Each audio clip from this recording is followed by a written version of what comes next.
Can JSM be public via SSO or access list?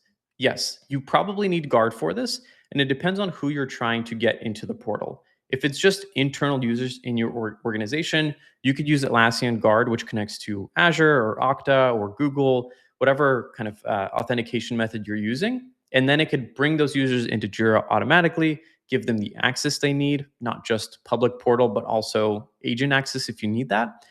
And it'll essentially allow your provisioning to be done automatically based on your other platforms.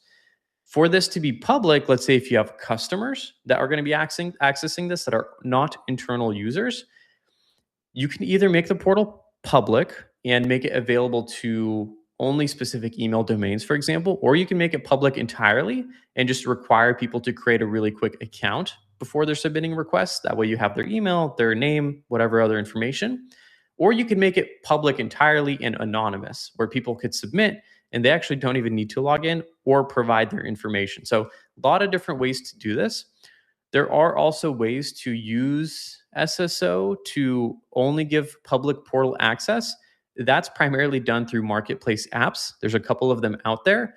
That does open a kind of another can of worms that makes it a little bit more complicated, but it is really feasible in kind of whatever flavor you're looking for it in. Hey, real quick, if you feel like Jira is messy and slow, or you feel like you're constantly trying to fix and rebuild it, then I want to invite you to take our free Jira strategy assessment down below. In just a few really quick questions, we'll show you which stage your team is currently in and exactly what to fix first.